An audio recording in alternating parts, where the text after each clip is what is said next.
already, where Warrington fan Lee talked about their kind of season thus far, and I kind of think it's the attitude, isn't it, across the board, really.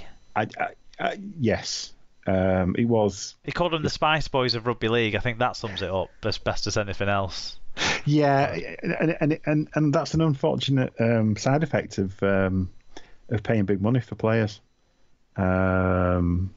Players that are away from hometown clubs or whatever. If they come because of the checkbook, there's very little else to keep them there because they get paid at the end of the week whether they play shit or not. Yep. And that's the problem. Right. Ultimately. Yep. We've got 3 non-televised games still to cover, so moving on to Sunday. Toulouse 20, Wakefield 16. It was actually 10-6 to Wakey at half-time, so Toulouse really turned things around in that second half. 3,909 were there. That's a shame that there weren't more people there to see them win. Marcus Griffiths was the referee. Team stats. Stats were close. Wakey actually made 40 more metres at 0.3 metres per carry better average gain, but Toulouse made 5 breaks to 4. Penalties were level. The one big difference was Wakey made 8 more errors, with Toulouse only making 4 errors in the game, which, for the way they play, is remarkable. It is. For the winning Toulouse, Matty Russell with a try, 8 tackle busts and 172 metres. Ollie Ashall-Bott with 2 tries, 8 tackle busts, 158 metres and 3 clean breaks. Daniel Alvaro with 151 metres and Chris Hankinson with a try assist and 114 metres. For Wakey, Corey Hall with a try and 170 metres. Lee Gaskell with a try assist and 139 metres. Riesling with 109 metres. Lewis Murphy with a try, 107 metres and 2 clean breaks. Wakey White said, good game to watch despite not much quality on show. Score was close all game and I think the lead changed hands 5 or 6 times. Wakey struggled to put points on the board despite long periods of pressure and Toulouse took their chances when they came. Magic weekend looks huge for both sides. Now, I think this... Willie Poaching tried to play it down a bit, but I think this win was huge for Toulouse already. Without even looking too far ahead, to get another win was massive because they really needed to start getting a win. Daniel Alvaro on his debut seemed to have an impact as well, so if Corey Norman can get in the side and make the same impact over the next few weeks, they might be totting up a few more wins. Yeah, I mean, it was a result game, wasn't it? It didn't really matter how you played, you just had to win. And do you know what? I think nothing exemplified more of that than the Ollie Ashall-Bott tries. Yeah. His first one was fucking nonsense. It was a crap pass. It just flopped out a dummy half. There was no way I thought there was going to be a try there at all. But then really ropey defence, didn't know what they were doing, and he just kept spinning. Yeah, he just kept spinning around until he touched it down. And his second try was like a crash ball. Ollie Ashall-Bott, a crash ball close to the line. I mean, if it was Alvaro running onto it, I would have been like more expecting to see it, or one of the other front rows. But not Ollie Ashall-Bott. Well, they all count. And yeah, I mean, the only thing I've really got to say about this is that Wakey are usually really good in these types of games, these must-win kind of relegation decider type matches. Yeah, but they usually win these. They usually win these crucial matches, but not today. Yeah, obviously Toulouse kicked penalties, and we're not always massive fans of that, but ultimately that made the difference, didn't it? And I suppose it's the type of game where you would do a bit of that. But the other thing as well, I think Lee Gaskell played, so I don't back Trinity in any games where he's playing at the moment, so that's a factor. What I would say is a positive, I'll pull out a positive for Wakefield. Lewis Murphy, he had another spectacular finish that Tom Johnston would be proud of, didn't he? And then their other try came the late try, consolation try, came from Lee Gaskell had a try assist. Shit, actually he was in the stats roundup. Yes, and he made 139 metres. It probably was shit still. Corey Hall as well. So Lewis Murphy and Corey Hall had, tries in the game, stats roundup appearances. That's a big positive. They've made a good recruitment decision in Corey Hall, and they've pulled out a potential wing gem in Lewis Murphy. If Tom Johnston does leave the club for France for next year, it's a big positive, that one. I think that they've pulled out there for Lewis Murphy. But yeah, that's it from what I could see on this one. Ultimately, it's just tied it up at the bottom, hasn't it? Really, and that's kind of, if Wakey had won this one, Toulouse are in trouble a bit, aren't they? But it's a lot closer now. It keeps them in the conversation. It does. Talking about the conversation, EFC 78JU wants us to have a conversation about Mason Lino being linked with Wigan. He said, Mason Lino is linked with Wigan Warriors as he might be a potential replacement for retiring Tommy Luluai. Wigan can speak with Wakefield over him after May 1st has already gone, and that's when the clubs can sign Lino for free, when the remainder of his current contract expires, unless Trinity can just about keep hold for another year and season. I thought Mason Lino had another year left in favour of the club with Wakefield, like a option in favour of the club. So I don't think it's that easy. But this rumour has been circulating for a while, hasn't it? So we'll see if anything comes off. He'll have to improve his defence to replace Tommy Luluai, I'd say that. But his kicking game is as good as anyone in the Super League. Short kicking game's very, very good. And he's kicked a few 40-20s as well, hasn't he?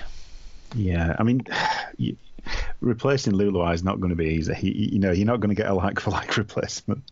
No one's got shoulders like that at his size. So, or any size in world rugby. Maybe not, but yeah, it's a possibility. I'd worry he'd be more of a Jared Samet type feeling to that signing, but we'll see. Salford up next in the Time to Laugh at Leeds portion of the show, I think. It was 16-4 to Salford at half-time. It finished 23-8 to Salford. 4,473 were there. James Child was the referee.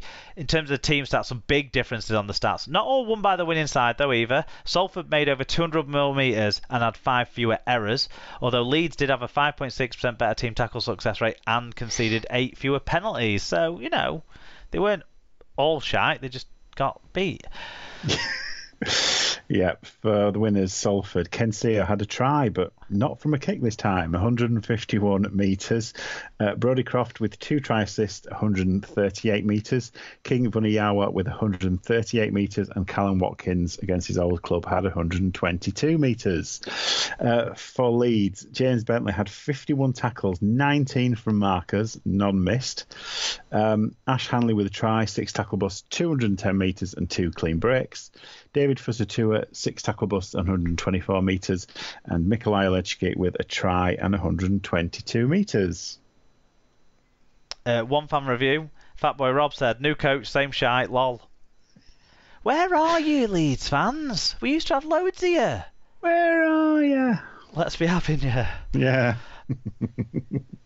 But yeah, I genuinely, I'd love to hear from some Leeds fans about the changes with the new coach, with what's going on. They kind of maybe would have been hoping for some optimism here. Zach Hardacre past fit, David Fusatua back in the squad.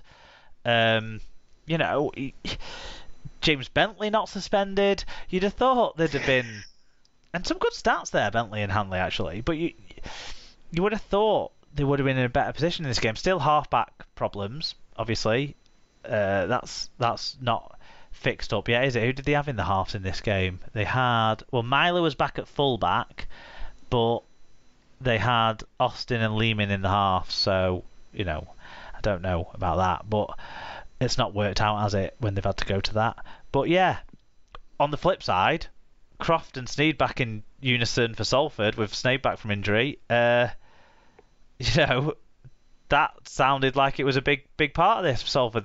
They've been close in some games, haven't they, recently, but they've gone from that to grabbing a comfortable win with those two back together. I think Sneyd's a good foil for what Croft does. We've been slotting over a drop goal to make the game safe when they weren't having all the joy in the second half that they were having in the first half for scoring tries, and then they did score a nice try anyway to finish it off. Yeah, obviously I've just seen highlights, but just in terms of attacking shape, Salford looked really good. They scored a couple of great tries. Yeah. Then they got a bounce of the ball. Them first which was a two bit tries were lucky. really good, weren't they, though? Like, from Yeah. distance, full width for the pitch used. Great two tries. The one for CO on the right and the one for Burgess on the left. Yeah, both very good tries. Yeah, as I said, that they had a bit of a look as well, but yeah, from what I saw, it just looked like they were way better than Leeds. Unfortunately for Leeds' point of view. Yeah, positive for Salford too. You know, Snyder was back, but Livette, Laffey and Burgess, they were all back in. Livette from a long spell out, and Burgess has been out for a while, hasn't he, as well? And that, you know, gave that edge really good. And then with the first choice spine in place, with Braley back in too, I think they've got they're a really good attacking side when they've got the first choice spine and some of these better players back fit. Defensively, they still have problems. Leeds haven't been the team to challenge that. But, you know, Salford might be disappointed with the defence, for example, on the Aledzki try at the end of the game. But I don't think that should take the shine off what was a good performance with some good attacking play and some great tries. Yeah, no, I think Salford can be very proud of that. And, Smith's got a lot of work to do. Let's say that. Leeds-related news story is that New Zealand will face Leeds Rhinos in a World Cup warm-up match just 8 days before the tournament begins. So the game's going to be played at Headingley on Saturday, October the 8th. And then the Kiwis go on to play their World Cup group opener against Lebanon at Warrington 8 days later. Interesting warm-up choice. I think they did that before, haven't they? I think so. I just want to know why Leeds are helping out the opposition. It's not very England spirited, is it? We might not even have to play New Zealand, so maybe not. Maybe not. Anyway. Last game of the weekend, Castleford absolutely spanked Hull KR. It was 24-0 at half-time, game over, 32-0 at full-time. 8,175 were there for Sunday afternoon. A good crowd. Chris Kendall was the referee. Incomplete team stats because the Super League website was missing numbers for Ryan Hampshire on his return to Cas, although the numbers we do have do show a clear picture of Cas dominance, so, you know, don't worry about that. Even with a player less, they had more, like, way more meters, way more breaks, everything. What about the individuals? So Jake Mamo had 2 tries, 8 tackle busts and 240 metres. Joe Westerman with 150 metres, Mahe Fanua with 139 and George Lawler with 138. For Hull KR, Sean Kenny Dowell had 8 tackle busts and 203 metres. Ryan Hall had 139 metres. Matty Stoughton had 41 tackles and 129 metres. And Matt Parcell made 41 tackles. Tom Andrews said, shite from the first 5 minutes. Smith says the players are on side after his announcement, but we've gone from a 6-game win streak to 4 points in 240 minutes of rugby. Yes, we have a lot of key injuries, but we are just a shambles. Smith should walk for me, give Mags a seat for experience. I'd say I feel bad for Taka getting injured on his return, but I'd be lying. Hobble to the airport. Nice to see Rob and meet Karsten too. Yeah, Karsten's on the... he's on with the rivals, isn't he, tonight? The friendly rivals, of course. But, of course. Yeah, you'll get to hear a bit of Karsten. Very good. Always in Our Shadow says, oh dear, the wheels have come off big time. 3 games and 4 points scored. Very entertaining for all of us. Lucky to score nil again. Hashtag since 1985.